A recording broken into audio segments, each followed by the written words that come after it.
Hello everyone, मेरा नाम अनामिका है और आज हम बात करने वाले हैं न्यूट्रास्यूटिकल्स के बारे में।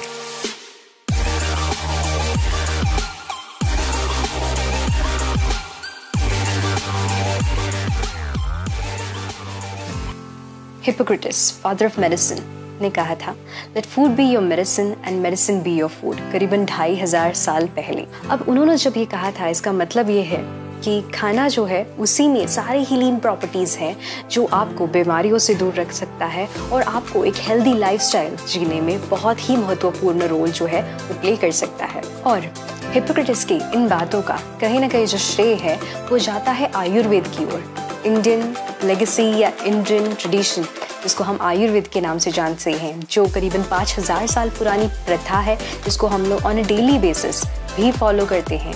जैसे कि आज के डेट में भी सर्दी, जुकाम, पेट दर्द कुछ भी हुआ तो हम लोग क्या करते हैं, हम लोग अदरक, लहसुन, शहद, काली मिर्च, तुलसी, इन सब का ही तो यूज़ करते हैं जो हमारे किचन में आसानी से मिल जाते हैं। तो आज के डेट में भी ये हर्बल इंग्रेडिएंट्स को यूज़ करते हुए हम बीमारियों से कैसे बचें या कैसे मैनेज करें, ये तो हर एक इंडियन जानता ही है। न्यूट्रास्यूटिकल एक कॉम्बिनेशन है, एक हाइब्रिड वर्ड है ऑफ न्यूट्रिशन एंड स्यूटिकल्स, जहाँ पे न्यूट्रा मीन्स न्यूट्रिशन, मतलब आप जानते हो जहाँ से नरिशमेंट मिलता है, एंड स्यूटिकल्स मीन्स मेडिसिनल प्रॉपर्टीज। क्या आप लोग जानते हैं न्यूट्रास्यूटिकल्स जो है इसकी शुरुआत हुई करीबन 1980s के दशक में, और वहाँ से न्यूट्रास्यूटिकल्स का जो यूज़ है into bioactive forms, herbs forms या फिर डाइटरी सप्लीमेंट फॉर्म्स, इस फॉर्म्स में शुरू हुआ। सो जहाँ पे फार्मास्यूटिकल कंपनीज जो है केमिकल्स या सिंथेटिक केमिकल्स का यूज़ करते हैं for combination, for drug formation जो ट्रीटमेंट में यूज़ होता है, तो यहाँ पे न्यूट्रास्यूटिकल्स क्या करता है, न्यूट्रास्यूटिकल्स में जो बायोएक्टिव्स हैं, हर्ब्स हैं या कुछ ऐसे इंग्रेडिएंट्स हैं, जड़ी बूटियों का इंग्रेडिएंट्स है, एक्टिव्स है, इनको यूज़ किया जाता है, इनका एक कॉम्बिनेशन क्रिएट किया जाता है जो कई सारे डिजीज़ में आपको हेल्पफुल रह सकता है। एंड मेनी ए टाइम्स ये डिजीज़ प्रिवेंशन में, क्योरिंग में एज वेल एज मैनेजमेंट में एक बहुत बेहतरीन जो है रिजल्ट दे पाया है। So what does nutraceuticals do? Nutraceuticals, जैसे मैंने आपको कहा कि न्यूट्रिशन और स्यूटिकल्स ये दोनों का कॉम्बिनेशन वर्ड है। खाना ऐसा जो मेडिसिनल प्रॉपर्टीज़ का भी रोल अदा करता है, तो कुछ ऐसे इंग्रेडिएंट्स, कुछ ऐसे हर्ब्स इन न्यूट्रास्यूटिकल्स में डाले जाते हैं जो क्या करते हैं ना, ये कोई भी फिजियोलॉजिकल फंक्शंस, हमारे बायोलॉजिकल फंक्शंस, हमारी ओवरऑल ग्रोथ एंड बॉडी के डेवलपमेंट में बहुत ही महत्वपूर्ण रोल जो है ये प्ले करता है। ये जाना जाता है मोर पॉपुलरली फॉर हैविंग सेफ्टी, मतलब ये आप सेफली यूज़ कर सकते हो। इसी के साथ साथ it has a high nutritional value, और उसी साथ साथ जो है थेरेप्यूटिक यूज़ में भी ये बहुत ही ज़्यादा पॉपुलर है। सो जैसे बात होती है थेरेप्यूटिक यूज़ की, थेरेप्यूटिक यूज़ जहाँ पे आप बीमारियाँ जो हैं उनको कंट्रोल करने में या उनको मैनेज करने में या उनको क्योर करने में यूज़ कर सकते हैं, तो कई सारे ऐसे क्रोनिक डिसीजेस में भी न्यूट्रास्यूटिकल्स को सजेस्ट किया गया है, जैसे कि ओबेसिटी, हाइपरटेंशन या फिर इवन डायबिटीज़। ऐसे कई सारे जो क्रोनिक कंडीशंस हैं इनमें भी ये बहुत पॉपुलरली नोन है। ये आपकी हेल्थ को इम्प्रूव करता है, उसी के साथ साथ आपकी इम्यूनिटी को बूस्ट करने में हेल्प करता है, आपके हार्मोनल इम्बैलेंसेस को भी ये ट्रीट कर सकता है। तो जैसे कि आप जानते हो कि जो अमीनो एसिड्स हैं या प्रोटीन्स है या फिर जो नेसेसरी फैटी एसिड्स है, प्रोबायोटिक्स है, प्रीबायोटिक्स है, जो हमको खाने से मिलना चाहिए, जो अगर नहीं मिल पा रहा है may be because of improper diet, तो वो भी हमको न्यूट्रास्यूटिकल्स के माध्यम से हम इंश्योर कर सकते हैं कि हमें मिले और हमारा जो एक ग्रोथ एंड डेवलपमेंट है वो प्रॉपरली हो सके। Why do we need nutraceuticals? जैसे कि आप लोग जानते हैं हम जो है प्रकृति का ही उत्पाद है, we are part of nature. तो अगर हम लोग प्रकृति के अनुसार जीते हैं ना, तो कोई भी दिक्कतें नहीं आती है, आप एक बहुत अच्छा हेल्दी लाइफस्टाइल जो है ये जी सकते हैं। जैसे कि आप लोग जानते हो नेचर का एक क्लॉक होता है, सूर्योदय होता है, सूर्यास्त होता है और उसी के साथ साथ चांद निकलता है। तो ये जो है मॉर्निंग, डे, नाइट, ऐसा एक नेचर्स रिदम बिल्कुल है। क्या आप लोग जानते हैं हमारा भी एक काइंड ऑफ रिदम है, या फिर हमारा भी एक क्लॉक होता है जिसे हम लोग कहते हैं बायोलॉजिकल क्लॉक, या साइंटिफिक लैंग्वेज में इसे कहा जाता है सर्कैडियन रिदम। अगर हमारा जो बायोलॉजिकल क्लॉक और जो है नेचर्स क्लॉक ये अलाइनमेंट में रहे ना, तो हम काफ़ी अच्छी एक हेल्दी लाइफस्टाइल जी सकते हैं। कैसे? जैसे कि आप लोगों को पता है कि स्लीप एंड वेक साइकिल जो है हमारा, मतलब सोने का और उठने का जो साइकिल है, ये अलाइंड है विद द नेचर्स क्लॉक तो बीमारियां नहीं होती हैं। जैसे कि आप टाइम से सोते हो, टाइम से उठते हो, टाइम पे खाना खाते हो, एक्सरसाइज करते हो, इसी प्रकार से जो है हेल्दी खाते हो, तो आप लोग भी जानते हो कि आप एक फिट और हेल्दी लाइफस्टाइल जी सकते हो। लेकिन अगर आप टाइम से खाते नहीं हो, टाइम से उठते नहीं हो, टाइम से सोते नहीं हो, और उसी के साथ साथ अगर स्ट्रेस भी है, तो ये जो सारा रिदम है या ये जो बायोलॉजिकल क्लॉक है ये बिगड़ जाता है और बॉडी जो है इसको रिएक्ट करने लगता है और कई सारे इंडिकेशंस देने लगता है। एक सिंपल एग्जांपल लेते हैं कि अगर हमने ठीक से खाना नहीं खाया, टाइम पे खाना नहीं खाया और टाइम से सोए नहीं, क्या होता है? अगले दिन एसिडिटी होने लगती है कि नहीं? और अगर ये दिनचर्या जो है, जो रूटीन है, ये ऐसा ही बिगड़ता चला जाए, may be for a week together, may be towards a month together, तो क्या हो जाता है?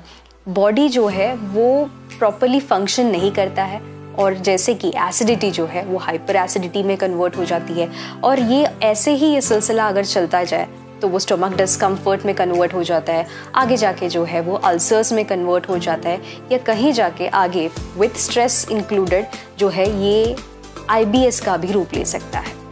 तो ये सब जो चीज़ें हैं ना, ये बहुत ज़्यादा लिंक्ड है विथ योर सर्कैडियन रिदम या फिर your biological clock.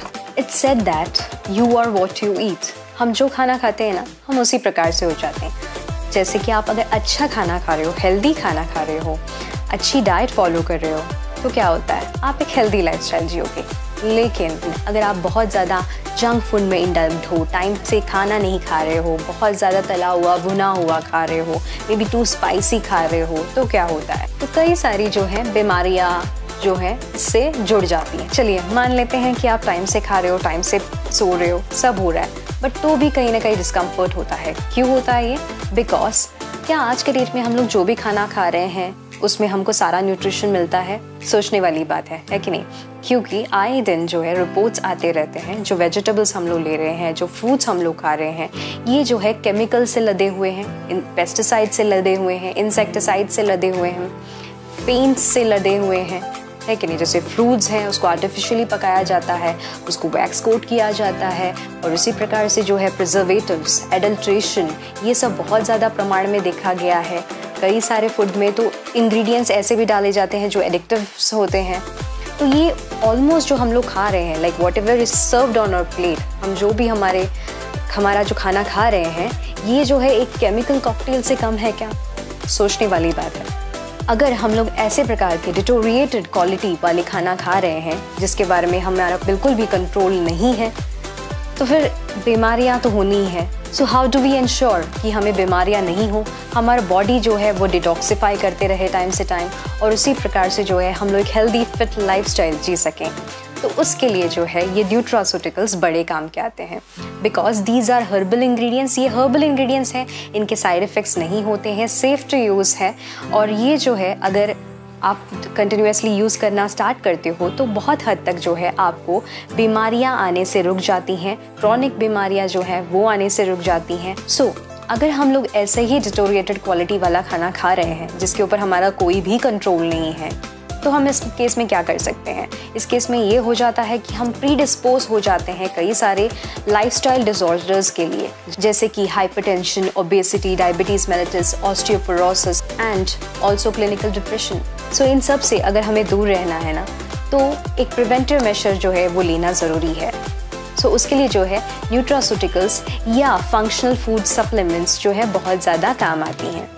So how popular are these nutraceuticals and how many people do use them?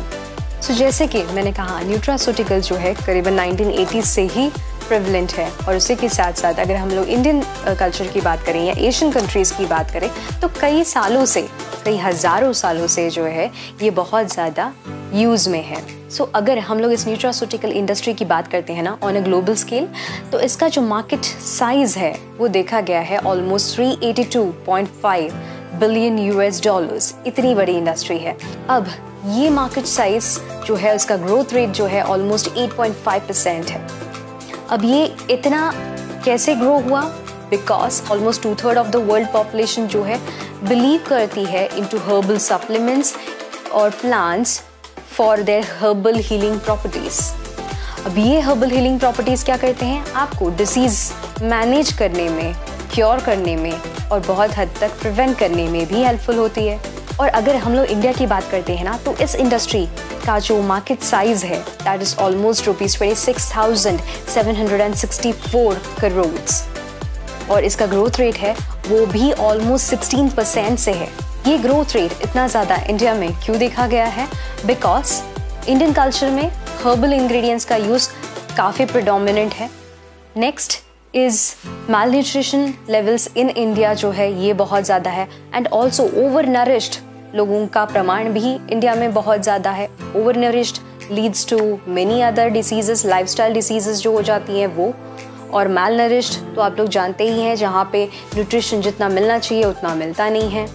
Also deficiency of micronutrients भी वन ऑफ द फैक्टर है कि जहाँ पे हम लोगों खाने से, मतलब आज के डेट में हम लोग दूध लीजिए या वेजिटेबल्स लीजिए या फ्रूट्स लीजिए, इन सब में जो न्यूट्रिशन जितना अमाउंट में मिलना चाहिए वो मिलता नहीं है। सो हम लोग जो है माइक्रोन्यूट्रिएंट्स में भी लैकिंग है, तो इसकी वजह से भी जो है इस पर्टिकुलर इंडस्ट्री में ग्रोथ देखा गया है। Cost of health care increase हो रहा है, मतलब आज के डेट में लोग हॉस्पिटलाइजेशन कॉस्ट देखेंगे तो बहुत ज़्यादा है, तो जिसकी वजह से जो है बहुत सारे हम लोग प्रिवेंटिव मेजर्स ले रहे हैं कि हॉस्पिटल नहीं जाएंगे, रैदर हम लोग जो है हमारा हेल्थ मेंटेन करके रखेंगे या अच्छा करके रखेंगे, इम्यूनिटी को जो है स्ट्रॉन्ग बना के रखेंगे। स्टैंडर्ड ऑफ इनकम जो है लोगों का इंक्रीज़ हो चुका है, स्टैंडर्ड ऑफ लिविंग जो है इंक्रीज़ हो चुका है और लोग जो हैं बहुत ज़्यादा पढ़ने लगे हैं, रिसर्च करने लगे हैं। लोग जो हैं बहुत ज़्यादा कॉन्शियस हैं कि हमें क्या खाना चाहिए क्या नहीं खाना चाहिए, इसके बारे में जो है कॉन्स्टेंटली रीड करते हैं, स्टडी करते हैं। तो ये भी एक काइंड ऑफ अवेयरनेस जो कहते हैं ये बहुत ज़्यादा इंडिया में देखा गया है, जिसके वजह से people are getting more incline towards nutraceuticals. So because of all this reasons nutraceuticals जो है इंडिया में बहुत ज़्यादा पॉपुलर है। So let's go herbal and keep ourselves healthy and disease free. Thank you very much.